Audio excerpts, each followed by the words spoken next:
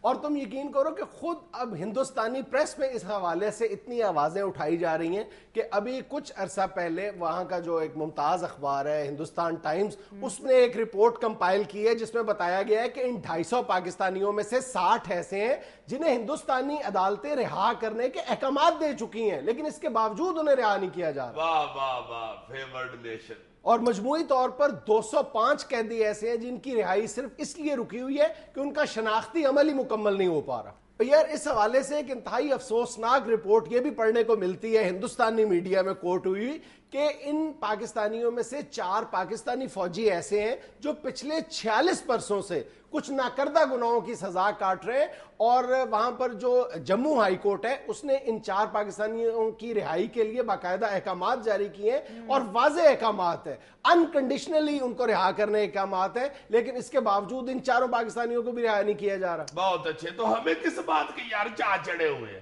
ہم کوئی صرف ادھر بارڈر پہ جا کے مومبتیاں جلانے کا شوق ہے اور استقبال کرنے کا شوق ہے. یہ دیکھو نا, میں بچی کا وہ 3-4 دن سے وہ اس خاتون بیچاری کا پڑھ رہا ہوں اخباروں میں, وہ چیخ رہی ہے, پیٹ رہی ہے, میرا والد زندہ ہے, میرے والد کو کہیں سے ڈھونڈ کے مجھے دو. کچھ سنی نہیں رہی, نہ یہاں کی گورنمنٹ کو توجہ دے رہی ہے نہ وہاں کی گورنمنٹ کو. پبلک کو جو سپورٹ ملتی ہے وہ تو اپنی حکومت کی طرف سے ملتی ہے نا ہمیشہ. اگر ہماری حکومت معاملات پر ٹھوس موقف اختیار نہیں کرے گی تو ہمارا موقف, ہمارا سٹانس بھی وہ بھی اسی طرح ڈھیلا ڈالا سا ہوگا. یار آج صبح نہیں تم نے ٹی وی پہ دیکھا جب وزیر خارجہ صاحبہ سے پوچھا گیا ہینا ربانی خان صاحبہ سے کہ آپ نے زیادہ ٹائم اپنی گفتگو میں کشمیر کو کیوں نہیں دیا, تو انہوں نے کہا کہ جی 30 منٹ کی ملاقات میں اور میں کشمیر کو 25 منٹ دے دیتی. چلو یار وہ تو ان کی اتنی عمر نہیں ہے, آہستہ آہستہ میچور ہو جائیں گی پھر. مگر یہ چونکہ ایک بزرگ آدمی یہ اپیل کر لیتا ہے, جناب فیورڈ نیشن صاحبہ, خدا کے واسطے جو انسان ادھر کھجل ہو رہے ہیں, جو بے گناہ بیچارے ادھر ڈکے ہوئے ہیں, خدا کے واسطے ان کے بچوں کا خیال کریں, ان کے والدین کا خیال کریں, ان کے بہن بھائیوں پہ کوئی ترس کھائیں. ہم نہیں کہتے کہ مجرم چھوڑ دیں, مگر جو بیچارے بے قصور ہیں, جو گناہ ہی کوئی نہیں کر بیٹھے ہوئے اور ادھر سڑ گل رہے ہیں, ان کو تو واپس بھیج دیں. ناظرین یہاں میں لینی ہے ایک چھوٹی سی کمرشل بریک. عزیز صاحب آج سیاسی فلم کے کون کون سے کردار ہیں؟ آج کی سیاسی فلم چونکہ سینما سکوپ ہے اور کو پروڈکشن ہے, اس لیے کاسٹ بہت بڑی ہے. آج کی فلم کی سٹوری کچھ یوں ہے کہ یہ جو سارک کانفرنس میں میرے مرشد پاک کی اور منموہن سنگھ کی ملاقات ہوئی ہے, اس کا سین آپ کو دکھا رہا. ارے منموہن پیارے, کتنا کول لگ رہا ہے بارے, شادی شدہ ہو کے بھی لگتے ہو کوارے. ہماری تو اب دوستی کی بات کیا رے, کبھی آ جاؤ میرے دوارے, اس بار نہ لانا لارے. لیلا مجنو کے بعد ذکر ہوں گے ہمارے, فرینڈشپ کے فیورٹ راج دلارے. کیسا رشتہ جڑ گیا درمیان میرے اور تمہارے, میں مسالہ تم پاپڑ کرارے, میں رمبا تم آرے, میں شیڈ تم چبارے, میں شوں تم فوارے, میں پولو تم جارے, میں وزنی تم پارے, میں شتوت جلیبا تم ٹھنڈا ٹھارے, میں کجا تم جارے, میں 2+2 تم چارے, میں تاگا تم ہارے, ہماری دوستی حدوں پارے. واہ منموہن پیارے, واہ منموہن پیارے. ارے بھیا گیلانی, تم نے کیا چھیڑ دی کہانی, اپنی دوستی ہے کچھ عرصے کے لیے لافانی، مثالیں ٹھیک دی تم نے لیکن ذرا کھل کے تھی سمجھانی، جیسے میں گلاس تم پانی، میں دل بر تم جانی، میں قدر تم دانی، میں کڑاہی تم بریانی، میں باکر تم خانی، میں بھرپور تم جوانی، میں چھٹی کا دودھ تم نانی، میں پہاڑا تم زبانی، سارک میں ہمارے ساتھ ہیں ایرانی افغانی، چھوڑو لڑائی پرانی، چھلا دے جا نشانی تیری مہربانی۔ ارے ہیں سیدھے ہیں ایماندار ہیں سچے ہیں، مجھے تو راتوں رات اندازہ ہوا آپ کتنے اچھے ہیں، آپ کو فیورٹ نیشن مان کر ساتھ چلنا ہے، دستانے پہن کر ہاتھوں میں ڈالے ہاتھ چلنا ہے، ساتھ اب بیٹھے میرے تھوڑی سی تھا ہے باقی، تھوڑا سا پیار ہوا تھوڑا ہے باقی، ہم تو دل دے بھی چکے بس تیری ہاں ہے باقی، چٹا ہم مان چکے جو تیرا کاں ہے باقی، ہم تو ہاں کر بھی چکے کہ مہاراج لکے کبوتر ہیں، اصلی میل فاختہ ہیں امن کے پیمبر ہیں، حالات بھی تو دیکھیں پہلے جیسے تھوڑی ہے، اب تو آپ اور ہم ٹچ بٹنوں کی جوڑی ہے، پہلے ہم بھی ساتویں آسمان پہ تھے آپ کے دماغ بھی وہیں تھے، لیکن اب اتنا قریب آ جائیں جتنا پہلے کبھی نہیں تھے، ہم پتنگ بنائیں گے آپ ڈور بنانا، ہم کٹواتے جائیں گے آپ ہور بنانا، ہم سوپ بنائیں گے آپ پانڈے لانا، ہم پیتے جائیں گے آپ پاتے جانا، ہم گاڑی میں بیٹھیں گے آپ دھکا لگائیں گے، آپ بولنگ کرائیں گے ہم چھکا لگائیں گے، منموہن جی بھلا یہ کیسی تجارت ہے، یہ چھچورا پن ہے مذاق ہے یا پرانی خصلت ہے، اگر کوئی حبی نبی کر کے ہمارے پیسے کھا جائیں گے تو ہم بھی آپ کو نمک بھیجیں گے نہیں لگا جائیں گے،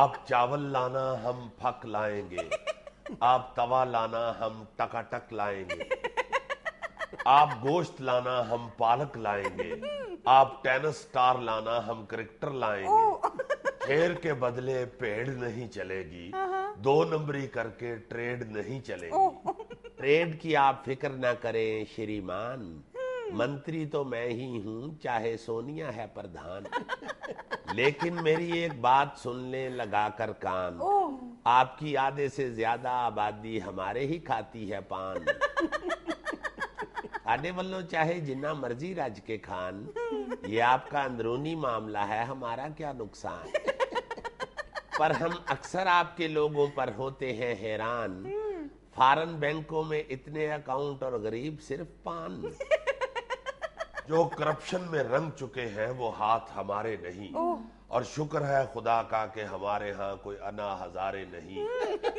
ورنہ کشمیر ایشو کے باوجود آپ فیورٹ نیشن نہ بن پاتے، یہ تو آپ کے کام آ گئے ہمارے کھلے کھاتے، چھوڑیں پرانی باتیں گزر گئیں وہ راتیں، پچھلے چیپٹر پر چاہے انڈیا سموسا ٹکی رکھ کر کھا چکا ہے، لیکن اب تعلقات کا نیا باب لکھنے کا وقت آ چکا ہے، تیری میری میری تیری پریم کہانی ہے ایک اشکل، دو لفظوں میں اسے بیان کرنا ہے بڑا مشکل، چلیں مل کے تعلقات کے نئے باب لکھیں، ہم بعد میں ایڈٹ کر لیں گے فی الحال صرف جناب لکھیں، چاہے آپ نے ہمارے دریاؤں کا پانی روک رکھا ہے، اپنے لیے گنے کا رس اور ہمارے لیے پھونک رکھا ہے، انٹرنیشنل کمیونٹی میں ہمارے امیج کو ٹھوک رکھا ہے، اپنے لیے چلغوزے اور ہمارے لیے املوک رکھا ہے، پھر بھی ہم نے یوں آپ کو فیورٹ نیشن مان لیا ہے، گویا چھان بورے سے چھان بورا چھان لیا ہے، اب صرف محبت ہوگی، اچھی اچھی تجارت ہوگی، حکومتی جلسوں میں کسی صورت انہیں بکنے نہیں دینا، انڈے ٹماٹر جوتوں کا ریٹ گرنے نہیں دینا، مشترکہ فلموں کے پروجیکٹ کو فاسٹ کریں گے. اچھا. آپ کے سیاسی اداکاروں کو ہم بھی کاسٹ کریں گے. ہمارے دماغ آپ کے لیے گھاس بھی چر سکتے ہیں. ہم میچ ہار کے آپ کو اور بھی خوش کر سکتے ہیں. لیکن اپنے بال ٹھاکرے کو سمجھانا آپ کا کام ہے, کیونکہ اس کے بغل میں چھری اور منہ میں رام رام ہے. انسانی حلیے میں دیسی ساختہ بم ہے. کھچ مارنا واقعی اس پر ختم ہے. اس کے لیے آپ کو کشٹ کرنے کی ضرورت نہیں, اسے بھی اپنی سیاست برشت کرنے کی ضرورت نہیں. لکی ہیں آپ جو آپ کے پیچھے پڑا نہیں ایسا سانڈ ہے. شمع کیجئے یہ ہماری نہیں انا ہزارے کی ڈیمانڈ ہے.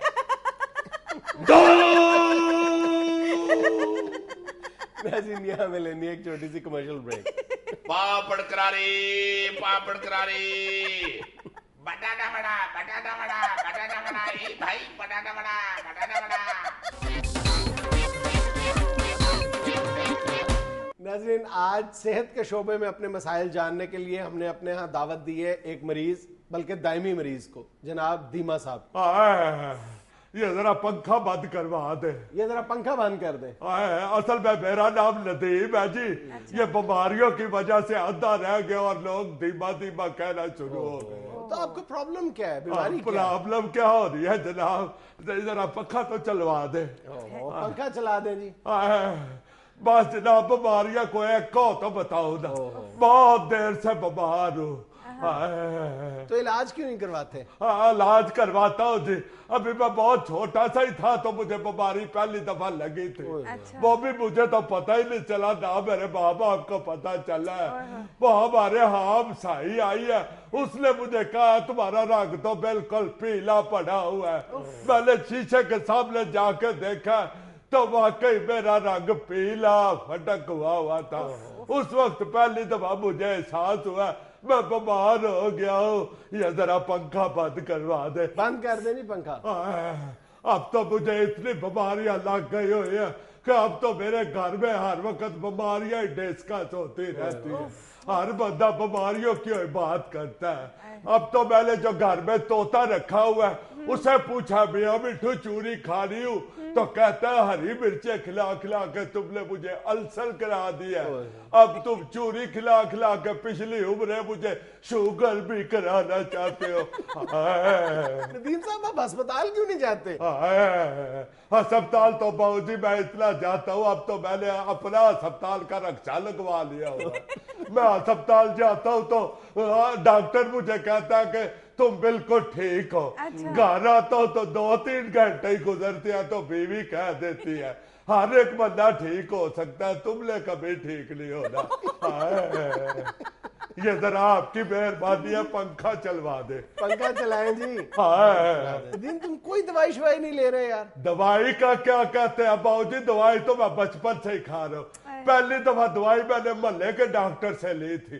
مجھے اچھی طرح یاد ہے, میں ڈاکٹر کے پاس گیا تھا, اس کے پاس رش بڑا تھا. میں نے پھر کمپاؤنڈر کو بتایا میں بیمار ہوں.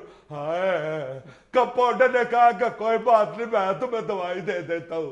اس نے مجھے دوائی دے دی. میں نے کہا یار بیماری تو بتاؤ مجھے کیا ہے. کہتا وہ تمہیں ڈاکٹر صاحب بتائیں گے, ابھی تم فی الحال 10 دن کی دوائی لے جاؤ. اس وقت سے میں دوائی کھا رہا ہوں. بغیر مرض کی تشخیص کے آپ نے دوائی بھی کھا لی؟ شروع میں تو میں ایک گولی کھاتا تھا تو 3 گلاس پانی پینے پڑتے تھے. اب تو میں 10 گولیاں ایک چائے کے گھونٹ سے کھا جاتا ہوں. پنکھا بند کر دیں جی. مہربانی. تو ڈاکٹر نے آپ کو بیماری بتائی نہیں؟ وہی تو میں بتا رہا ہوں جی. جب 10 دن دوائی کھانے کے بعد میں ڈاکٹر کے پاس پہنچا ہوں تو ڈاکٹر نے میرا چیک اپ کیا تو مجھے کہتا کہ تمہارے اندر الفابیٹ وٹامن کی کمی ہو گئی ہے. Alphabet vitamin? یہ جو ABCDEFZ تک جتنے بھی وٹامن ہیں سب کی کمی تھی. پنکھا چلا دیں جی. ویسے یہ وٹامن کے نام 1 2 3 4 ہونے چاہیے, ABCD نہیں ہونے چاہیے. Z تک تو ویسے ہی الفابیٹ ختم ہو جاتے ہیں. تو میرے وٹامن تو بہت زیادہ کم ہے, اس لیے 1 2 3 4 میں ہونے چاہیے. اچھا یہ بتائیں آپ کام کیا کرتے ہیں؟ جی میں دوائی کھاتا ہوں جی. اس کا مطلب ہے کہ آپ کا پروفیشن کیا ہے؟ میں مریض ہوں جی, 24 آور پیشہ ور مریض ہوں. اب تو مجھے 48 سال ہو گیا میں مریض ہوں. 2-3 سال بعد تو میں نے خود ڈاکٹر بن جانا ہے. پنکھا بند کر دیں جی. مہربانی. یہ بتائیں کہ آپ نے کبھی دیسی علاج نہیں ٹرائی کیا؟ دیسی علاج تو میں نے اس وقت شروع کیا تھا جب ہمارا محلے کا حکیم کرائے کے مکان میں رہتا تھا اور میری کنال کی کوٹھی تھی. اب میں نے اتنا علاج کرایا کہ حکیم کی کنال کی کوٹھی اور میں کرائے کے مکان پہ رہتا. تو اب پھر ڈاکٹر کا علاج کرا رہے ہو؟ ہاں ڈاکٹر سے بھی میری لڑائی ہو گئی ہے. مجھے کہتا ہے جا کے ٹیسٹ کرواؤ. میں نے کہا اب ٹیسٹ کا کون سا زبان ہے, اب 2020 کا زبان ہے. مجھے مارنے لگ گیا, کہتا بکواس کرتے ہو, مجھے ڈاکٹر نہیں تم امپائر سمجھتے ہو. میں نے کہا ڈاکٹر صاحب آپ نے چٹا کوٹ پہنا ہوا, اس سے مجھے پلیکھا پڑ گیا تھا. یہ پنکھا چلوا دیں پلیز. ڈاکٹروں کی کیا پوچھتے ہیں جناب, علاج تو کسی کو ادھر کرنا نہیں آتا, نہ ہی کوئی کرنا چاہتا ہے. میں کئی دفعہ ہسپتال گیا ہوں, ادھر وہ کمپاؤنڈر اور پرچی بنانے والے سارا دن بے عزت کراتے رہتے ہیں. اگر ہفتے میں 1 دفعہ ڈاکٹر مل جاتا ہے تو پھر دوائیاں جعلی ملتی ہے, بندہ ٹھیک ہی نہیں ہوتا. ڈاکٹر بڑا کھجل کرتے ہیں جناب. ایک دفعہ میرے پیٹ میں درد تھا, میں ایسے بازو کے ساتھ پیٹ پکڑ کے ہسپتال گیا ہوں. ڈاکٹر نے سمجھا اس کا بازو ٹوٹا ہوا ہے, اس نے مجھے بازو ٹوٹے والا انجیکشن لگا دیا. پہلے اسے بتایا, میں نے کہا جناب میرے پیٹ میں درد ہے, تو اس نے مجھے شربت دیا, کہتا ہے روزانہ 12 چمچ پیا کرو. میں نے کہا جناب کوئی اور شربت دے دے. کہتا ہے کیوں؟ میں نے کہا جناب میرے گھر میں تو صرف 1-2 چمچ ہے, 12 چمچ نہیں ہے. تو آگے سے مجھے مارنے لگ گیا. یہ آپ کی مہربانی ذرا پنکھا چلوا دے. چل ہی رہے جی. تو پھر بند کروا دینا. ناظرین آپ دیکھ رہے تھے حسب حال, اپنے فیڈ بیک سے ضرور نوازیے گا. خوش رہیں, خوش رکھیں. آپ سے ملاقات ہوگی انشاءاللہ اگلے ہفتے. اللہ حافظ.